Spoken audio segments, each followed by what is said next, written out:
Sorry, we're closed.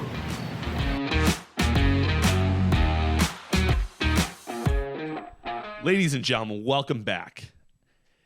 Now, I'm not going to announce the episode. I never do anyway because I don't know what the hell episode it is. But we have a big thing happening here, folks. And I know I teased an announcement a long time ago. I didn't do anything about it, although I did attempt to do something about it. Just didn't work out.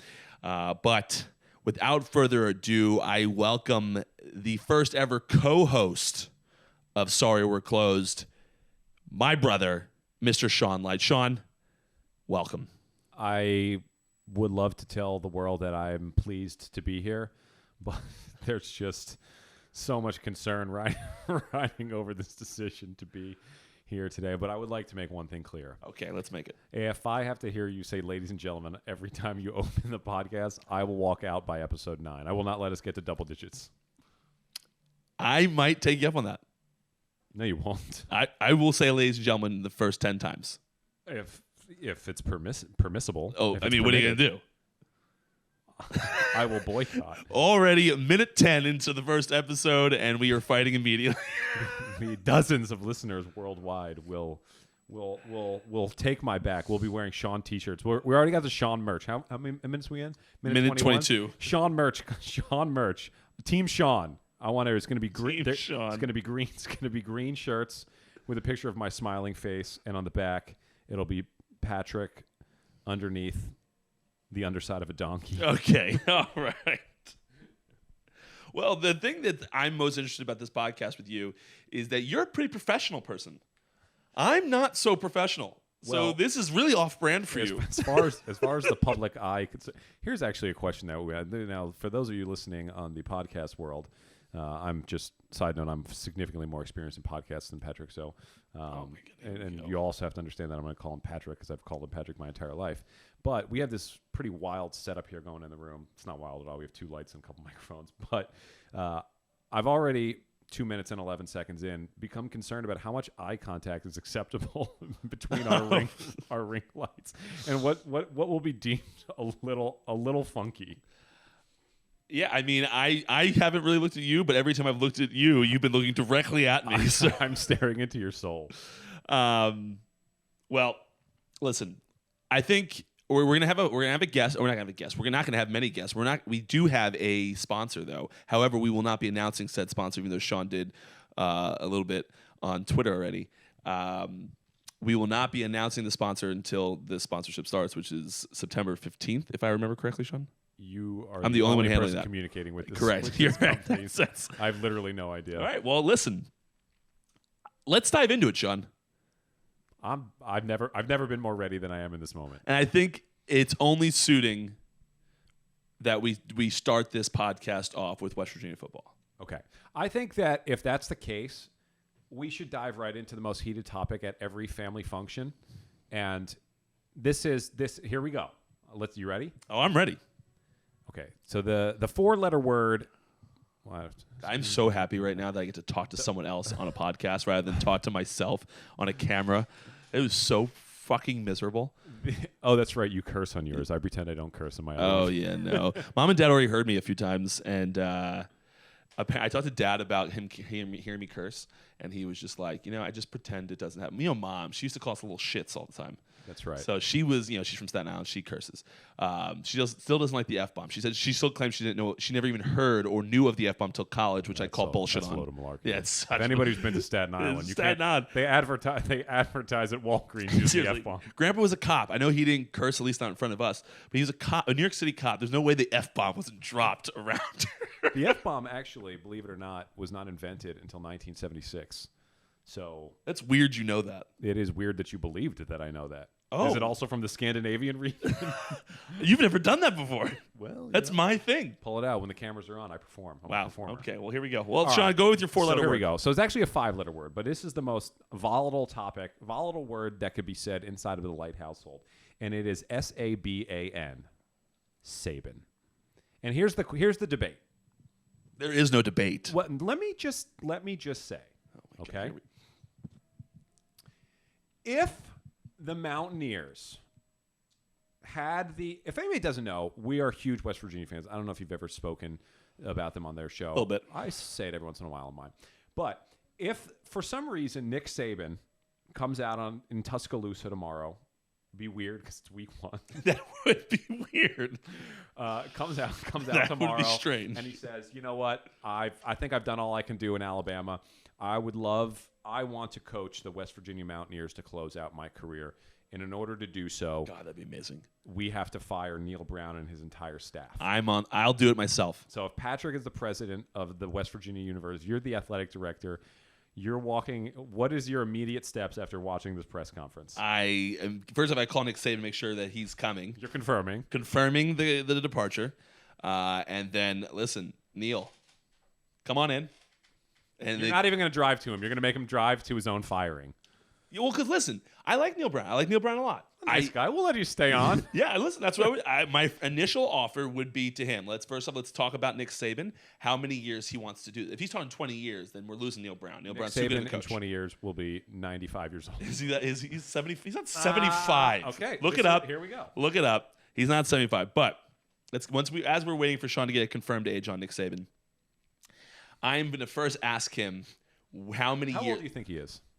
I think Nick Saban's probably in his low 60s. He's high 60s, 69. 69. So it's 95 really wasn't that far off. No, I'm very So good. he'd be 89 years old. So he's probably not going to do it for 20 more years. If he wants to, I'm on board, but he probably won't.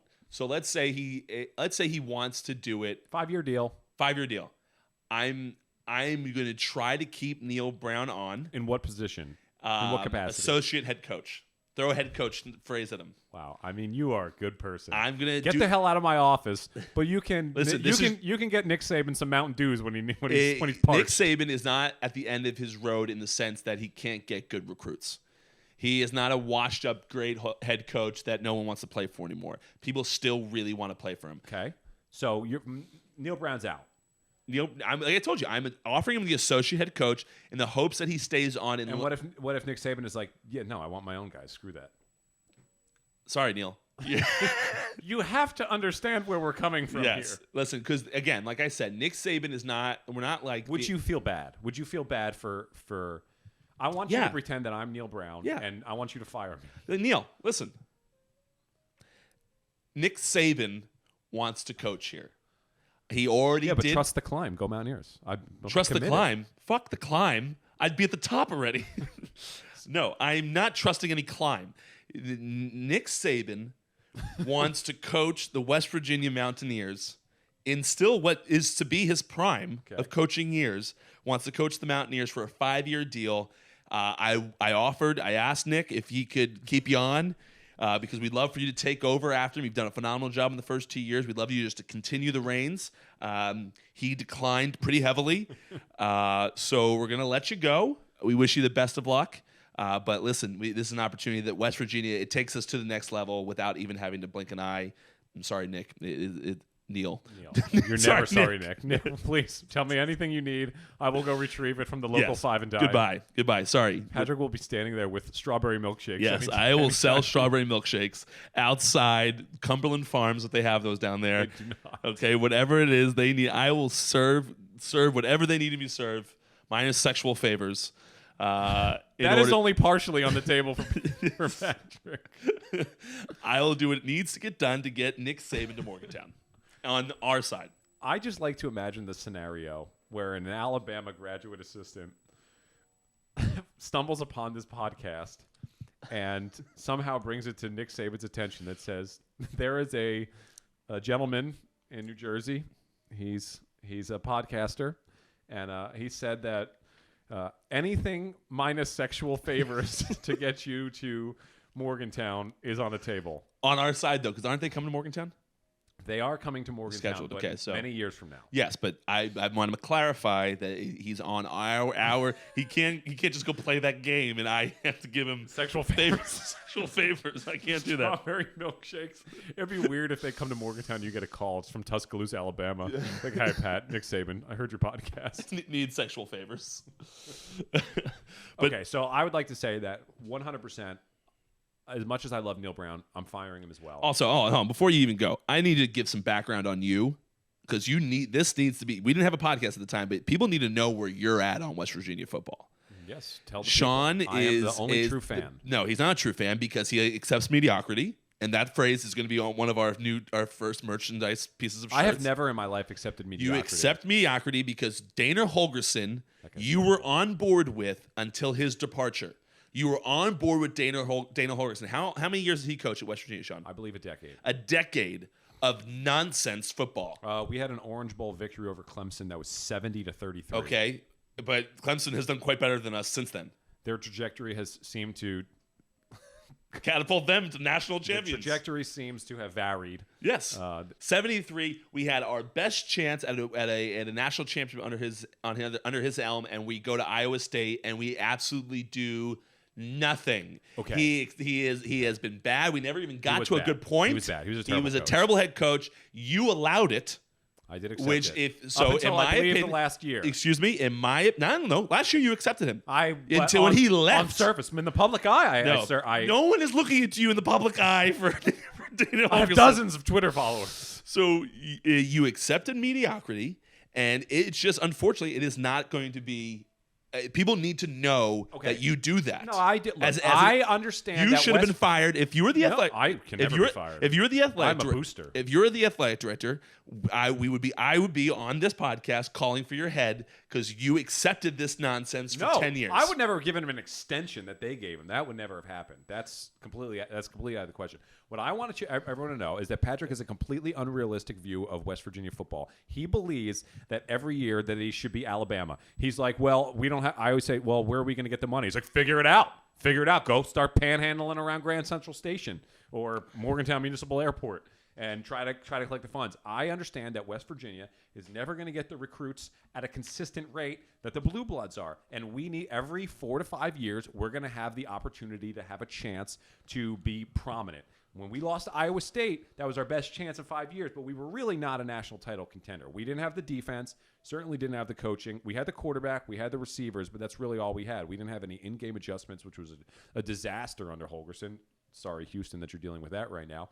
But I am a realistic Ralph in terms of how West Virginia is as a program. We're improving. Just spent $55 million on a brand new facility. Everybody go check it out, WVUsports.com. Go Mountaineers. I should be the next game day host. No, you should. Yes, I should be the next celebrity guest picker. My question to you. That's the only reason I'm doing this podcast, so I can be the celebrity guest picker. My question to you is, do you think that Clemson is a blue blood? The answer is no. They are not one of the absolute studs of college football. Okay. They are as of late. And why can't we get on board with that? They have more money than us now. Listen, I would love to get on board with that trajectory. So that's why I say that I may be unrealistic in the sense that I want it immediately. Okay. But why didn't we hire Dabo Sweeney? So here's the question. Well, listen, Dabo Sweeney wasn't really in the market. What I want to know is, this has been my question forever. And this is the answer to all of our problems. If Dabo Sweeney or Nick Saban instantly become West Virginia's head coach, what happens? We're amazing. How quickly? 2 years. 2 years, amazing. We're getting right maybe now, even. I believe if in the most recent poll that I saw, we were like 18th recruiting class in one of the sites for this next coming season, for the class of 2022. Okay. That's great news. What would we be if Nick Saban or Dabo Sweeney was our coach? 3-2, and immediately. Yeah. Nobody cares about the geography. West Virginia football stadium holds how many people? 60,000. 60,000 people. That's a loud stadium. We've been there. You've been there again on really good nights. Yes. I've been there on great environment. Yeah, phenomenal environment. Could we amp it up with controllables like we've spoken about off camera? Yeah, we can amp it up. We'll get into the controllables that we should be doing at West Virginia, but we're not. But we can amp that up. Pumping crowd noise through the speakers. The other thing, no. I mean, we talked about Dabo Sweeney. Did he not create that bus trip? No, he did. He did. Boom, controllable. Does that take any money? Controllable. That is one of the. I don't know what level of production we're looking here, but if we could show that video or some sort of clip, type of clip, we could get Miranda. Miranda, we'll shoot that in there. So that's what's interesting, and Patrick and I have talked about this a lot. Like, if we were to take over West Virginia, what would we do? And there are some controllables that I think adds to the swag of it. So if you guys don't know, in Clemson, their locker room. So they run down that hill. They tap. I forget the name of the rock. Howard's Rock, maybe. I think that's actually what it's called. It's a terrible name. They tap Howard's Rock, and then they run down the hill. Everyone's going bananas. Everybody's orange in the stadium. But before that, their locker room's on the other side of the stadium. So they get in the buses fully like in game gear, and then they ride around the stadium, and people are like lining the streets cheering for them. I mean, it is an absolutely epic scene. You got to go on YouTube if we can't show it here, and look this up. Dabo Swinney actually created that entrance.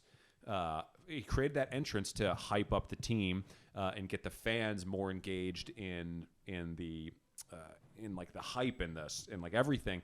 And I listened to Dabo Swinney on Ed Milet's podcast, and he was talking about this and how like the administration didn't want him to do it, but he's like, we have to do this. We have to show everybody what it means. Now I think that is a definite controllable, but you got to give Dana Holgerson credit. We have the man trip, which is they ride up in a police escort and they walk through the fans. Aren't they walking in? Are they walking? It's not like into the game. That's correct. It is into the stadium. Yeah, like who cares about that? So you're just suggesting that we have more some sort of just swag it up a little bit, and I'm with you. I don't disagree with that. We got to do everything in our control to make that real. Yeah. No. Listen. As far as the controllables are concerned, like I said, you have Virginia Tech, who, although this hasn't really propelled them to epic football. Right. They have that walkout that they do really well, and I think you guys should Google that one or YouTube that one.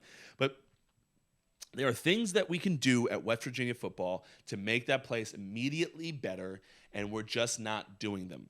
And I think that needs to be changed first off. I mean, like I said, Clemson was a good program, kind of like us before Dabo Swinney. I don't think they were very good pre-Swinney. And now they're freaking amazing. Like, they're unbelievable year in year out. I mean, they absolutely took it to Alabama. Well, I don't know if it was last year or the year before, but they destroyed them. Like, we have to have that type of atmosphere. And I think Neil Brown's a great coach. I think he has the ability to make this program very good. But we need to add swagger to West Virginia. We just had the upgraded facilities; those look really nice. Yeah. We have the atmosphere. It's 60,000 people. That's plenty of people to make it loud as shit, to make it fun for people. West Virginia is one of the number one party schools in the country. That's going to be great. Kirk Herbstreit is on record saying that WVU has the most underrated fans in college football. Like, that exists in Morgantown. I don't know. I don't know what the missing link is. It's just been. We've had Bobby Bowden coach there. Heck, Nick Saban was on staff back in the 70s, I believe.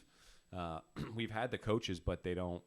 I think Rich Rodriguez. I think that's the great shame in West Virginia football history, is not being able to hang on to him for the, as an alum. And we heard him talk on Pat McAfee's podcast, talking about why he left. Sad. It's so brutal. It is brutal. And these are the things, and this is the reason. These are the things we don't see behind the scenes. Is, does West Virginia football, does the athletic department, does the university actually care about becoming one of the top football programs in the country, or are they just okay where they're at? They're making enough money, they're doing okay. I don't think that's the case. I think that back in Rod's day, I think that we had an administration like that.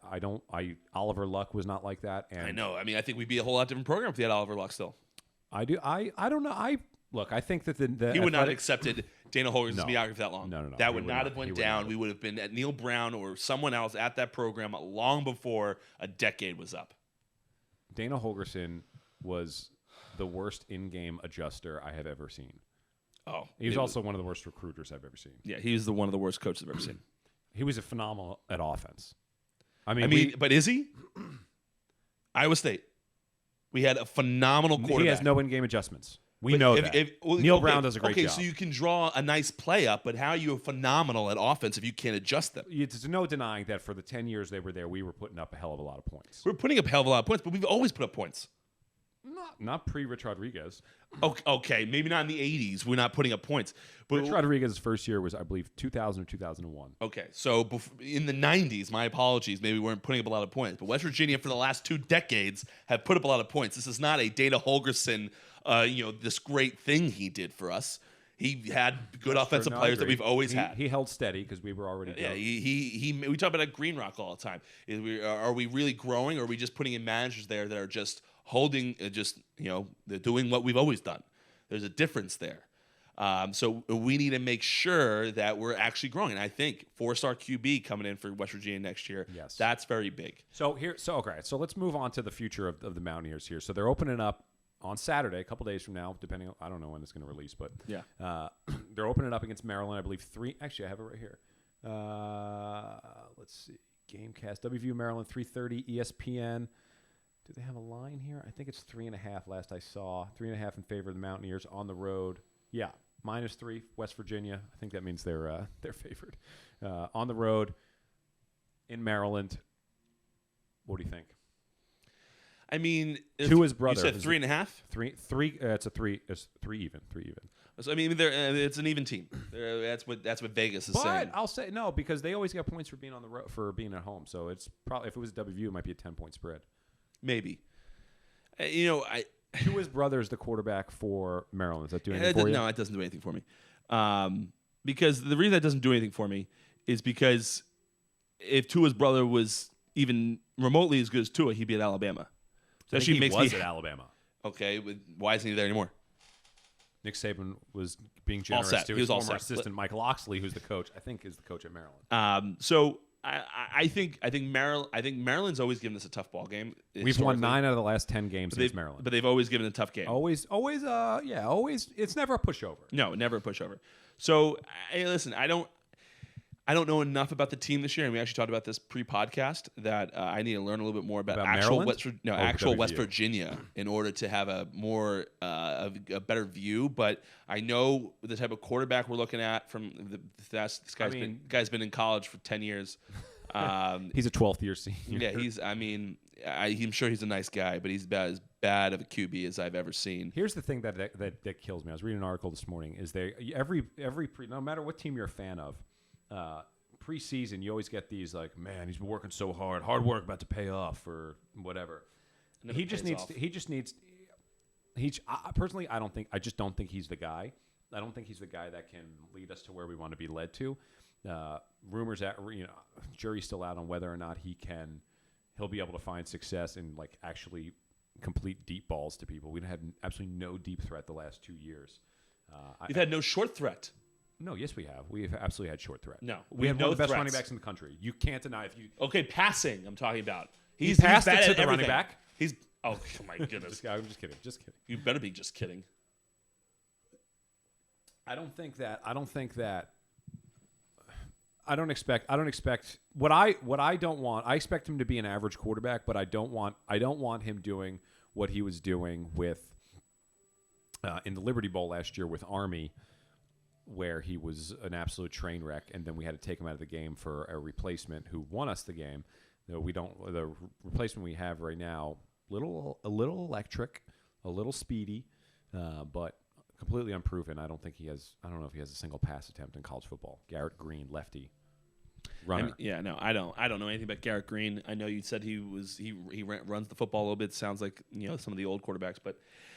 The thing with West Virginia has always been is I can get on board with mediocrity if we're going somewhere. And it feels like with Neil Brown, we might be going somewhere. Three or 4, maybe 5 4-stars already committed to the squad for which this you've been doing. You do your research. That's historically pretty good for us. That might be historically never happened before. Okay, so even better. When I was in school, we had a guy. When I was at West Virginia, 2006, the best recruit we got. Was a guy named Greg Hollywood Davis. He was a safety. Greg Hollywood, that's a phenomenal name. That wasn't his real name. That's what he called himself down at the clubs in Morgantown. Oh, that's even worse. Greg Hollywood Davis. Or why he didn't pan out. And he was a 3-star, and he was the only 3-star we got. That was the only 3-star we got. The only 3-star we got. And that was with Rich Rod. Remember, we used to get all those guys who were 5'1" but could run a 4.2 40. Okay, so if he's the only 3-star, so historically speaking, we're talking about a phenomenal recruiting class coming for us, which I'm pleased about. I like to hear those things. But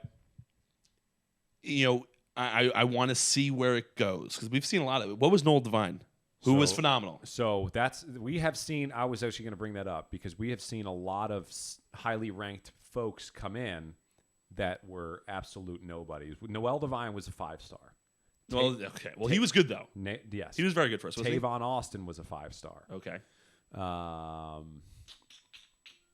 else would we have? And Jason Gwaltney.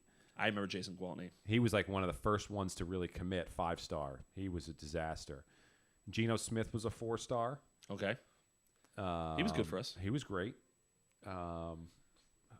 There's a lot of folks that we've had in the 4-star category who turned out to be absolute duds. Honestly, the overwhelming majority of the four stars that we've gotten, even a lot of the 5 stars have been, because we don't get a lot of them, but no, we don't. Those guys have been busts too. So we have this guy Nico Marchiol, I believe, coming in, decommitted from Florida State to sign with West Virginia, and we got a 4-star running back, a 4-star receiver, and I think 2 4-star defenders that will be coming in next year. So things are definitely looking up. Well, that's good. That's great news. That's phenomenal news. What do you have? Do you think we beat Maryland? I think we beat Maryland. I think we beat Maryland. I think Virginia Tech after is going to be a tough one, and I think we will absolutely. Are we at Vatech? No, at Morgantown. It's at West Virginia, but I just think that's a good program, very similar to us. Of course, we got a good coach now. Got a good coach. Bro, our QB's bad, but I bet you our head coach knows that, and hopefully steers away from him. It's not like I just don't. I mean, I understand why he's our quarterback right now, but this guy. I feel like they go to the quarterback room. Feel like. Do you want to know how I know this is not going to be a great quarterback year? Why? Because 90% of the articles that I read about him in the offseason were referring to his newly grown beard. Oh, jeez. Oh, man. Look, he is who he is. We know what we're getting. We know what we're getting. I think it took a little too long for Neil Brown. I was about to be out on Neil Brown. You know me. Quick trigger. To get a replacement? Yes. Just so you guys know, you'll hear the phrase good riddance quite a bit when we're talking about West Virginia. That's going to be Patrick Murch. Yeah. Nick Saban's face. But I actually am going to do I should do a good riddance segment of the show where we play the song. Miranda, think about that. I really want to I want to do merch. I don't care if it's not going to be profitable for us if it's at all. non-profitable. I want merch. Okay. I want merch. I'm not wearing it. Good riddance with Nick Saban's face on it. Yeah. Let's call Alabama, see if we can get the rights to Nick Saban's face. Do you need his rights to his face? I mean, maybe not for our podcast, but there has to be. You're not coming after us. Saku has been using Adidas. If Joe Rogan starts wearing Nick Saban's face, they may take issue with that. I think they would definitely take issue with that. And then I want what was my merch going to be? I don't remember. You were going to be sitting on the underside of a donkey. I remember that. I don't remember what you were, but we can go back because you talked about it early in the show. That's the beauty of recording. Patty, what else is going on in college football and in sports world? I wrote down a few things. Things we wanted to cover. Obviously, for those of you that have listened to Sorry We're Closed, we just did. How long is yours going, Sean? 27 minutes. We just did 27 minutes on a topic I have never touched once. So if you're kind of confused as to why we're talking about it, you're not. I guess you probably aren't anymore. And for those coming over from my exclusively business-only podcast, looking for their marketing tips and startup entrepreneur strategies, just go back to the other. Go back to the other. I think we'll talk about business here. I'd like to talk about business, but not like. Oh, we will. Yeah. I mean, one of the topics we were talking about earlier was we were talking about Jake Paul. And what he's done, I mean, that is as good of a bit. I used to do a lot of, I still do. Well, I guess now I still do. So the podcast is still going. I used to do a lot of things that were mergers, kind of between business and sports that kind of were relevant. And Jake Paul, I think, is as relevant as it gets right now. I mean, I know you mentioned off camera that you don't love boxing. I like boxing more. I'm not a UFC guy. I don't know what's going on. Oh, you punched him. I don't know how to score. Ooh, he punched him. I know. There's like a body shots, head shots, right? I think the things that I saw were power punches and jabs landed. Is how many did you miss? How many did you get? It seemed like the guy Tyron Woodley is who he fought last time. Is that a real boxer? Yeah, everyone he fights is real boxers. I think he might have started off with someone in the non-boxing world, but he fought this guy. Tyron Woodley, I think, landed more power punches. Jake Paul landed more jabs, and considerably more jabs, and they gave Jake Paul the victory. They did not give Tyron Woodley. So they apparently came to an agreement that whoever lost had to get the "I love that person's" tattooed on them. So this guy has to get "I love Jake Paul" tattooed on him.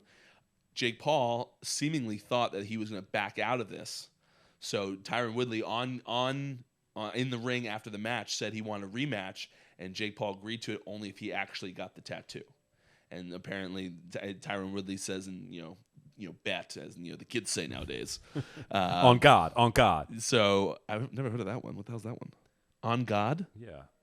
What It's like kind of swearing. TikTok algorithm do you have? No, it's not TikTok. I know this. I'm cool. You're hip? I'm cool. Where'd you hear it? I hear it on the streets. On the streets. Okay. Sean hears On God in the streets. He's not very much so in frequently. Very much so in. I'm on the streets. I'm on the streets more than you are. I don't think you are. You're in fantasy. I walk. I walk all the time too, and I'm out Friday and Saturday night. Let's go to the Apple Watch. See who walks more miles.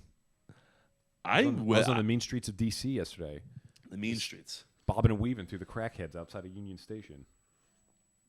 Can't say crackheads on this podcast. Well, I just... But Jake Paul, marketing genius? So, yeah, well, obviously they are. But the question I have is boxing irrelevant? Does it matter what they're doing, or are they just picking something that's giving them eyeballs to propel them in whatever world that they're going to? Or is boxing what they really want to do? I don't know. I don't know them personally, and I haven't. To answer your question, yes. I mean, they're doing the right things, but they're doing like in the business world. So, and you and I have talked about this. Okay, so back here, my listeners, listen in here. The Dream 100 technique, the Russell Brunson. We are all over the map here, and we should be. Okay, explain the Russell Brunson top 100 though. So the Russell Brunson, he's a marketing guy. He's the guy that really taught me so much about business that I'm aware of. And Dream 100 is essentially. Dream 100 is where you try to build relationships with the people that would allow you to grow in your podcast. For example, like top of our Dream 100 here on this podcast would be Joe Rogan, right? Like if we could get on the Joe Rogan show instantly, we would have so many people that would come over because we would be wildly entertaining, super handsome. Wildly. They probably wouldn't even pan to Joe Rogan because it would just be so captivating. The Light Brothers show now. It would be the Light Brothers show. The Light and Brothers. Joe Rogan would be hosting Sorry We're Closed. Joe Rogan ousted from the Joe Rogan show. Imagine that. So anyway, so if we did that, so the idea is to like siphon off their audience. So to go on his show and then siphon off some of his audience who like resonated with you, and then now your podcast grows as a result. And then we would go on, Russell Brunson show, or we would go on Tony Robbins show, and then siphon off audience. And before you know it, we have this huge audience. So what I'm trying with like. Is it irrelevant? Are they just saying like, let's go box this Tyron Woodley guy, and then whoever the boxing fans, they'll start hearing about me, and then some of them will like me, some of them won't, and then I'll get a bigger audience, and then they go box somebody else, and then they get a bigger audience, and then they go box Johnny Unitas, which would be amazing because I think he's dead. Rest in peace. And we are all over the map. And then they come back. Like, is that what they're doing? Or could it be boxing? Could it be running a marathon? Could it be playing one-on-one basketball? But boxing is what they chose. They're just doing it. The marketing is what they're doing. Yeah, I think that's exact. I think that boxing takes an incredible amount of training, etc. So they have to be somewhat into it. Yes, I think so. I don't think they're just going to do something. They're not going to go out there like Pudgy the Whale. No, I don't think they're going to do something that takes this much training and actually go through the training without wanting to do it. I think boxing was a great platform for them because it was kind of almost felt like it was dying amongst our generation. I would agree with that. Yeah, we missed the days of Mike Tyson. Do we miss that? If Mike Tyson was back, I think he is back. Actually, I think he's announced a comeback. I think I don't know what he does. He's. I couldn't care less about boxing. No, so I don't mind boxing unless it's Tony Robbins versus Russell Brunson. Yeah, but you tune into that. Boom, marketing. If they, boom. I don't put it past Russell Brunson. I do put it past Tony Robbins. Yeah, I don't think he wants to. I also think Tony Robbins is a much larger man than Russell Brunson. Russell Brunson wrestled at BYU in college. You can't wrestle in boxing match. Yeah, but he has fighting experience. But he can't wrestle. You can't do anything you can do in wrestling. You can't do any of that in boxing. Well, it's marketing, so boomsies. Boomsy. They can do Boomsy cider sauce. That's what merch. Put merch, it on a Boomsy t-shirt. cider Boomsy sauce. cider sauce. Boomsy. Actually, I want that to be a hashtag. Yo, anybody listening right now, Boomsy cider sauce. First person to put it up is how we're officially spelling it. Okay, yeah, because is it EY or just Y? That's the only one. Everything else we know is cider. Yeah. I would have said IE. Boomsy. Yeah, that's how you say it. Not Boomsy. Boomsy cider. Is it cider or cider? Who knows? Who's going to be the first person to hashtag? Whoever How many hashtags people are going to listen to this show? I'm not No, telling there's definitely anybody. be people that listen to this show. Whether How many will listen to it a second time? they hashtag Boomsy cider sauce. No, hold on. I gotta say it correctly. Boomsy cider sauce. Boomsy cider sauce. Cider. Cider. Cider. So I think it's as CIDA. Who's the first guest that we would want to have on the show? Sal Volcano? Joe Rogan. Why don't we get You Joe said who- Biden while we're at it? He said, "Who do we want?" What if we get Joe Biden president? Guys, and it's anybody, I swear to God, if you give me political commentary on this, I will find a way to shadow ban you from this show. But what if we get like the president of the United States? Let's just do that. Just sit right here on this futon. We'll get him Joe an extra Biden. ring. We'll get him an extra ring light. We're the new Paul He's brothers. got to be on this futon. We're the new Paul brothers. I mean, that is as the Secret Service that'd be around our. There will be snipers in these towers on this this Yes. stairwell. Yeah, back here. it is. I was at the White House yesterday, ironically, and there were snipers on top of the roof surveying. And course. this is a great story. Listen Great to story. this. Let's hear the story, Sean. So I'm walking around the White House yesterday. This is great. Walking around the White House yesterday, and I was wondering. I was like, okay, like the motorcade, like how does the president get in and out of this place, right? Because they want to do it as safely as possible, and I'm assuming he's not just like walking into the garage to get in his car. So like, they must have like this big. They must be sort of elaborate on how they securely get him. Because remember, they have the motorcade. They have like 3 replica limos. Yes. So you don't know which one he's in. You can't. It's called the Beast. So like, they must do that underground or something, so they don't know which one he's in. So I was like, I wonder how he gets out of it. I wonder if there's like an underground tunnel they come out of, and then they come out through the White House. So I'm walking around the White House, and there's these big armored guards out there with huge guns, Secret Service right on it. And I was like, I wonder if I can get some information out of him. So I walked up to the Secret Service guy, and I said, "You're probably not allowed to tell me this, but how does the president leave the White House?" And he looks at me and he goes, "Yeah, I can't tell you that. I can't tell you that." Well, So- of course he can't tell you well, that. I just thought that it might. Hey, you want to be- give me some really valuable information just in case I want to become a terrorist overnight? No, you just got onto a list. That's fine. Get me on a list. But it is the most ridiculous question. It is an unwise question. But if I didn't ask, I'd never know. And he was right You would there. know. I can tell you right now. You can't find that out. No one's going to tell you. That is true. That is true. I because I failed, I have no ground to stand on. No, you have But none. I went on YouTube on the train ride back, and I found pretty good information. But you don't know if it's true. It was video footage of them leaving the White House. Yeah, but could have been fake. The deep state Does the dark web? Well, the dark web definitely exists. definitely exists. You ever see those dark web TikToks? They're like, "This is found on the dark web." Yeah. Warning. Warning. Disturbing. Yeah, disturbing It actually content. is disturbing sometimes. Yeah, no, there's definitely things I don't want to watch. Well, there's there's the- definitely things you don't want to Put watch. that weird music to it, and it makes you feel Yeah. even weirder. Yeah. Hans Zimmer, just mind fucking us. I love Hans Zimmer. Oh, he was on my TikTok the other day. Hans? Yeah, he there's like an advertisement.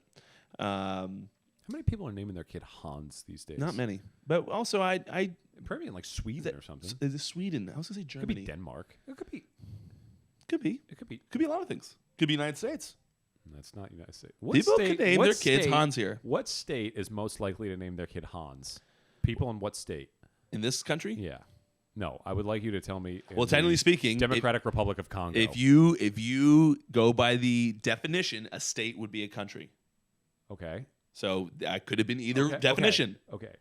What state of the United States?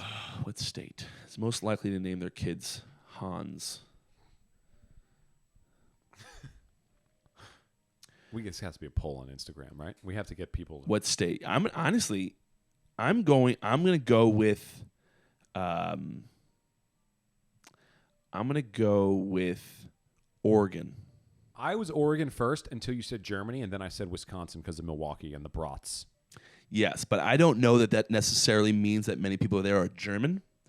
That's exactly what it means. Okay, In order to have a citizenship of Wisconsin, You must be German. Okay. Well, I didn't know that, and I don't believe it, obviously. But Oregon or Washington, and the reason I'm going to say that is because that West Coast hipster vibe is very likely to name their kids just random things. Yes, I would agree with that. Yeah. Like what? Give us one other example. One other example. First name that comes to mind. Baruta Chip. Hashtag Baruta Chip. Also, first person hashtag that is first spelling. I'll go with it. Somebody's going to start putting that into Twitter and they're going to say, this is too challenging. I'm not doing this. No. I mean, you can just put any word, any letters, and end it with chip. Start B, B-U, and boom. Baruta Chip. Baruta Chip. How does that even come to your mind? I don't know. I didn't really have a name off the top of my head. I just had syllables. I figured that's what you were going to So, that's exactly what happened. But yeah, I would say the West Coast. You're saying, are you sticking with Wisconsin? Hans? I mean, we both have legitimate reasons of why we chose the state. Yeah, mine's better, but Okay, so we'll put on the poll. Wisconsin or I'm going to go with... Which state... Do we tweet this right now? Is that a thing? I mean, we can. I'm holding this mic. We'll do it later. Yeah. Which state is more likely to name their kid Hans? Oregon families or Wisconsin families? Yeah, and it's gonna be Oregon. There's no way Oregons would be naming their kid Delilah. Why? I lived in Oregon, just so you know. Okay, I lived in Washington. Every time I would ask people in Oregon what they named their children, it was always some sort of flower. Chrysanthemum, Delilah. Delilah's not even a flower. No. But in Oregon it is. Oh, it's indigenous to Oregon. Indigenous to the Oregon region. The what's the name of the river? Bend. The Bend River? No. Okay, well that's enough of that. Anyway. Anyway. Is the Bend a river? Bend River. Oregon River Bend. Oregon River Bend. I think it's just a normal Bend, thing. Oregon is the name of a town. Okay. All right, we'll move on. What else you got on that sheet? I got a few things. I want to talk 2 baseball topics, and then how many minutes are we into this bad boy? We're 41 minutes in. Oh, okay. So we're wrapping it up. Yeah, we're gonna wrap it up, guys. Wrap it up. No, not wrap it up yet. We're gonna get 19 more minutes, ish. But I want to talk 2 baseball things. Okay. We're gonna end with one of them, obviously. Start with the other. For those of you taking notes out there, we won't be simultaneously discussing two concepts. 2 things. One we're gonna end with. One we're gonna start with. So we're doing some sort of popcorn sentence reading. This is producing 101 here, folks. Anyway, we'll start with the Mets. Have you kept up with anything that's going on with the Mets? What I know. Javi Baez. Yep. Javi Baez maybe wasn't performing up to snuff. The Mets fans, as they do, they gave it to him, booed him, and then did he do a thumbs down? He thumbs down them. That was not well received by the Mets organization. No, because he told them why they were thumbs downing. He wasn't just doing a thumbs down celebration. He said he was booing the fans. Did he say this on a press conference? So, yeah, it came out somehow. I don't remember how. Okay, so he does a press conference and they tell him. Yeah, he's like. Yeah, I think he did. I think he did the press conference. Yeah, because I think he had his kid in it. I kept seeing that video. Okay, so boo the fans. The Mets organization obviously doesn't like that, as the fans are the only thing that keeps the organization running. I saw Steve Cohen tweet about it. Okay. Steve Cohen tweeted that he said, okay, he's apologized. Now let's support him. And evidently, they have not supported him upon return. Okay, so. I don't know what happened in the second game, but yesterday he was the main reason they won. So they did support him in that respect. Upon his return early in the game, there was tons of booing when he came up to bat. Is he a good player? He's. Do you remember the phrase in baseball? Oh God, what is the phrase that I'm looking for? I'll just give you this guy important instead of the phrase. He swings at everything. So he looks stupid a lot. Okay. At the plate. Big strikeout guy. Big strikeout. I don't know if he strikes out a ton. I assume he does. I haven't looked at the statistics, but you'll see him swinging a ball that lands in the grass before the plate. This pitch. He's swinging. Grip and rip it. He's swinging. Okay. He's committed. Which, just as a little background, as a pitcher, he's one of the best people to face, but also one of the most terrifying people to face because if he happens to be in swing mode on a fastball thrown down the middle, yes, you're fucked. Yes. But anyway, so he he did this thing where he was booing the play. He was not just doing it for himself, but the Mets have sucked as of late, so they were booing everyone. Okay. And so he said, "You're going to boo me when you're going to boo us when we suck. We're going to boo you when we're good." Not a great decision. Not the route I would have taken, especially not in New York. So it wasn't well received. Sandy Alderson said he was going to have a team meeting about it. Javi Baez came out the next day. That's all I watch. Yep. Sandy Alderson came out the next day. I mean, not Sandy Alderson. Javier Baez came out the next day, apologized, hit a game winner, et cetera, et cetera, et cetera. But we know the conversations that are happening inside that clubhouse. Yes. And what the players feel like. I just can't get myself on board with.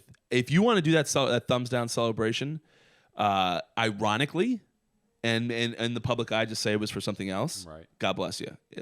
Rally behind your guys, but the moment you come out publicly, especially in the city of New York, and say that, you're going to lose the entire fan base. You just seem bitter. Yeah, it's stupid. Yeah, you seem annoyed and frustrated, and you're a professional. Yeah, they're there to see a good performance. If anyone, I mean, granted, not every profession has fans watching them, but that would be a treat. in all professions, if you suck, you get booed. That, or at least with fan audiences, I would imagine on Broadway, if someone forgot their lines or a bunch of people forgot their lines people would probably boo them. They wouldn't boo at Broadway. Back in the day, it was the theater plays that had the tomatoes thrown at them. Did that really happen? Yeah, yes, it did. Okay. Yep, it did. So those are things that happen when you have an audience. You're paid to do a particular performance. If you don't do said performance, you got every right to be booed. I got booed almost exclusively in my career, and I've never been cheered. As a matter of fact, no. And I understood why I was getting booed. So I completely off. Patrick was walking off the mound, going, "Yeah, totally get it. Oh, yeah. Totally get it." I totally understood. I was bad out there. They never booed the strength coach. No, they never do. Actually, I will tell you this: I did catch some heat when I was in L.A. when, like, Brandon Ingram, this guy just was not going to get jacked, and everybody thought he should be jacked. And there was some Twitter hate. Also, for reference, people don't know that you were a former Lakers strength coach. That is correct. So, former Lakers strength coach, Sean didn't get people healthy. People upset about it. Claim to fame, I was fired by Magic Johnson. Yeah. And I'm still bitter about it. That guy sucks. I think about it every day. That guy sucks. And the last thing I want to talk about, because now we've covered the Mets. You were off board the Mets? You're not on board with that kind of shit. Nah, you can't do that. Stupid. You can't do that. It's stupid. Be a professional. You got to have your head in the game. Yeah, be a professional. You want to shut up the fans? You suck. Exactly. You want to shut up the fans' ass, go win, have them start cheering for you again. Yeah. But don't be a little baby back bitch. There was who actually just saw. It was the guy. Do you remember? What's the movie? Analyze This. Do you remember Robert De Niro's guy enemy? Yes. That actor. I see him on TikTok quite a bit. That actor put up a TikTok yesterday. Yeah. Absolutely lambasting the Mets and Javier Baez. That guy lives in Colts Neck, by the way. Oh, does he really? Yeah. Colts Neck, where we're from. Also, people, don't send. Please, I guess you can try it. Send all fan mail for myself to Green Rock, or you can look at my public addresses as far as my restaurants. Don't send them to my parents' house. That's kind of weird, and it makes me uncomfortable. You can send my fan mail anywhere. Anywhere you want. Anywhere you want. I've never received any. You got to get a card. Merch. I will sign T-shirts. Boom. Last thing I want to talk about. And give you podcast worn shorts. That's weird. Anybody who sends me fan mail in the next 30 days gets podcast worn shorts. No one's going to do this. I don't care. No one's going to do it. I'm not giving away my shorts. I'm interested to see, by the way, before we take this last topic on, I'm interested to see at the fan base we grow. Right now, Sorry We're Closed has, I would say, between 70 and 300 solid followers. Okay. People that like to listen to the show. I can't say like, but no, that's about right. So they have to like it otherwise, or because some family probably don't like it, they'd still listen to it. But I'm curious to see, let's say that number, let's just make it even, is 200 people. Okay. I'm curious to see how many people, because people are eventually going to take their sides on favorite host, on favorite person. Oh, I really like Sean. I really like Pat. I'm curious to see what kind of following each of us gain as far as our listeners. How many people are Team Pat? How many people are Team Sean? I'm curious to see how that goes.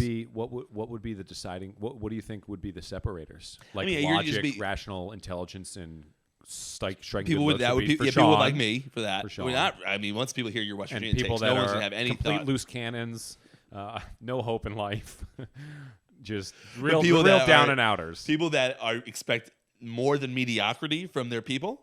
delusional. No, not delusional. You liked what the hell's this guy's name from Houston? Nick Saban. No, you liked Dana Holgerson, and that is delusion. He sucked.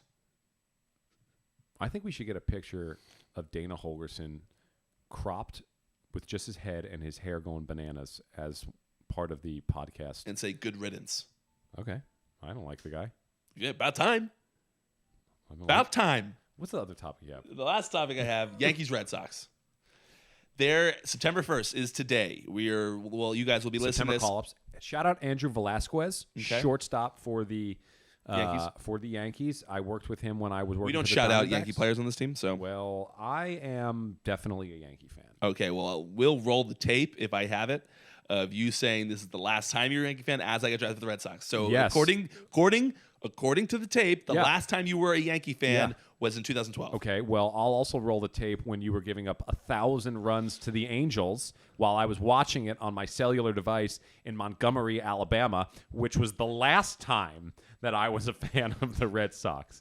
Then I had to force myself to be a Pirates fan, and then a Twins fan, and then a Mariners No fan. one's a Pirates and now fan. I don't even like baseball because it's a whole absolute shit show out there. All right. Well, Yankees Red Sox. September 1st is today. September 2nd is tomorrow when people are listening probably to this. As of September 1st, as it currently Yankees stands, are hot. Red Sox suck. No, Yankees are on a 4-game skid. Really? Yep. They won like 12 in a row, and then they haven't won since. They might have. I don't know if they won last night. Going into last night, they were on a 3-game losing streak. Red Sox also on a 3-game losing streak. They got absolutely trounced by Yankees the. lost last night. So I think they're on a 4-game now. The Red Sox absolutely got trounced by the Rays. Rays are just obviously clearly a better team right now than the Red Sox are. I mean, the Rays are really Rays good. are Rays have lost like 8 3 games up. Yeah, Rays have lost like They have 84 wins. yeah, they've lost 3 games I think in I mean, the they're month of August. They're tied for the best team in baseball. 84 wins. The Rays.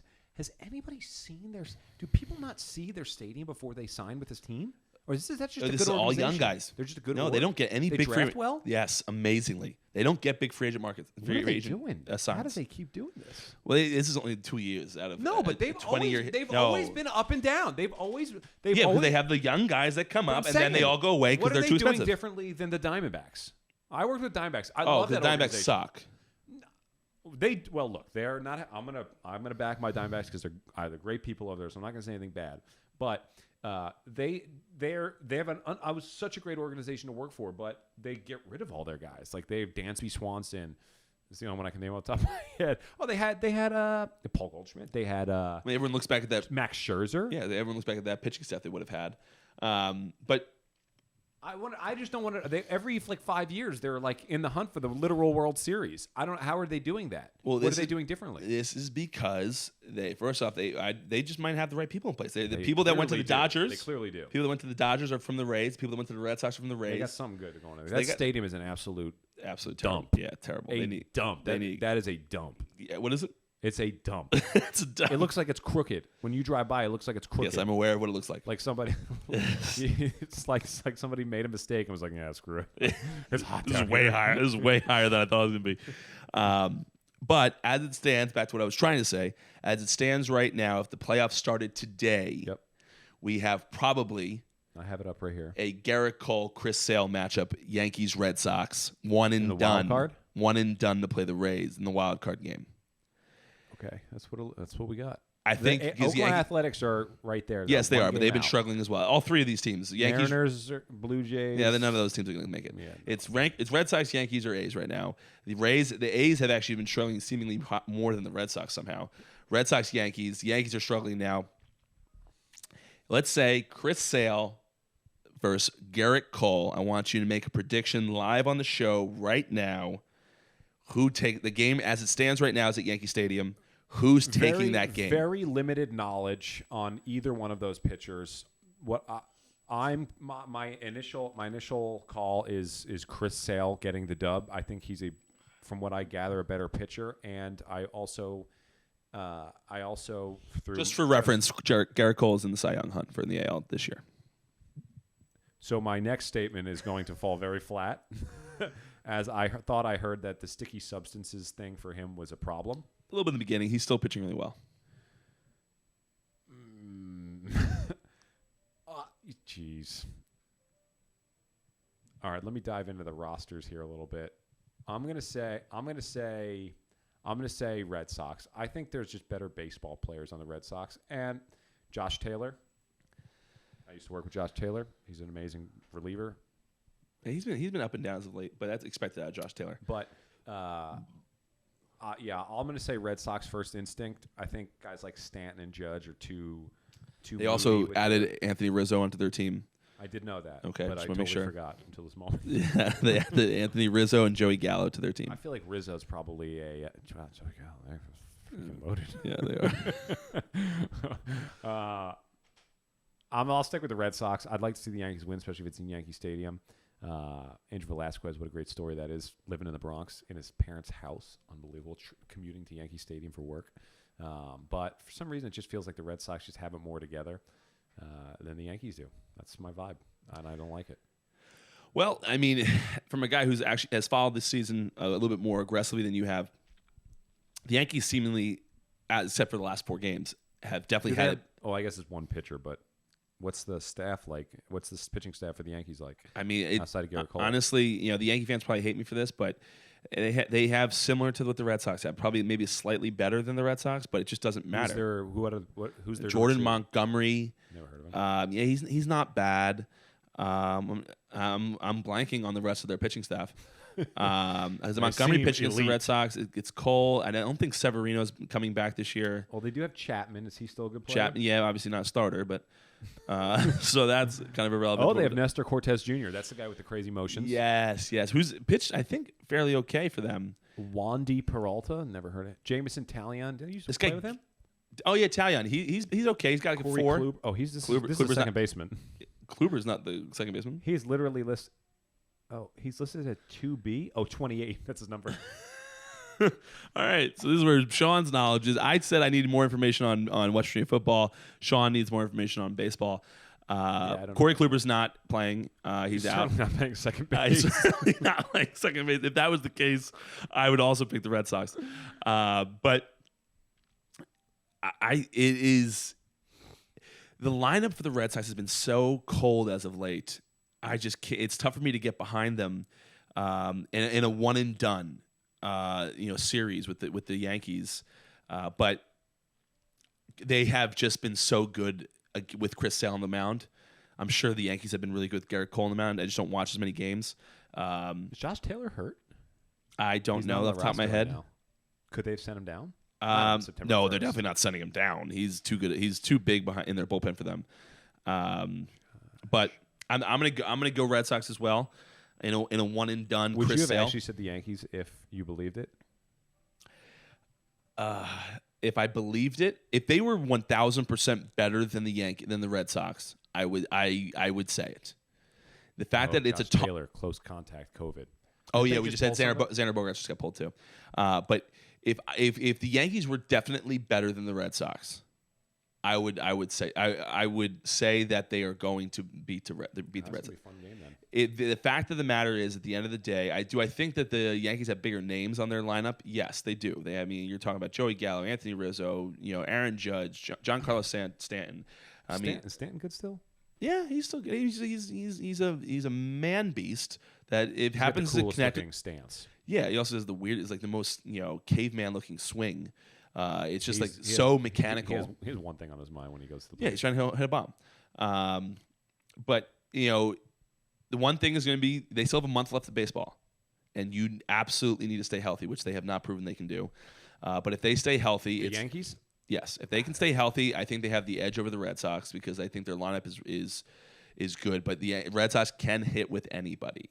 So then I think it comes down to Chris Sale, Garrett Cole, and I think as good as Garrett is, I take Chris Sale over him. I think Chris Sale is just as good as it gets. I think Chris Sale's a better pitcher. So, and yeah, lefty, sidewinder, that whole lineup. You're talking about and Gallo. They probably haven't faced him a bunch this year because he was out for a while. They haven't faced him at all this year. You're talking about a big deal. You're talking about Gallo and Rizzo. Rizzo has barely faced Sale, if at all, in his career because he was National League guy his whole career. Do they play each other at all? They must play I'm each other sure. for the September is rest of the typically an AL East heavy month, but I know the Red Sox have they a pretty. Have one series left against them, September 24th, 25th, and 26th. Okay, so I think the Red Sox. Orioles suck, right? Oh, they're terrible. They've got 2 series against them. That's phenomenal. That's really good news. Although they've been playing a little bit better as of late. But yeah, I think the Red Sox take it. I think I give Chris Sale the edge over Garrett as long as the Red Sox hitting can keep up with the Yankees hitting. I think the Red Sox take that one. But listen, how do you think the first episode went? I thought it went great. I don't really comprehend why anybody would want to listen to it, but. I thought it was great. It was obviously way better. We're 1 hour and 20 seconds in. It was good timing. Oh wow! And really good timing. God, good for me. Yeah, I thought it was exactly what I expected it to be. Much easier to talk, and been sitting here with my feet up the entire time, really just enjoying it. This is like my break in the day, so that's sick. Yeah. Well, that's great, John. Really happy you enjoyed it. That's all that matters, right? That's all that matters. All right. Well. That's the end of this first episode. Just for a little informational purposes, we will be releasing these every Thursday morning, once a week now. No longer the twice a week format that I was doing. We'll record on Wednesdays. I think we're going to get an Instagram and a TikTok, which is big news. TikTok is probably a good one. Yeah, I just need Reels. They just want you to use Reels. I know you're shadow banned, but that's for another day. We'll go 2 hours if we start talking about shadow bans. Shadow banned by Instagram. He's definitely been shadow banned. But you're back. I am. Okay, well that's the teaser for next episode. Sean was shadow banned. He is back though as of late because he realized what he's good at, and we'll talk about that next time. Until next time, guys, I'll see you at the bar. Bye now.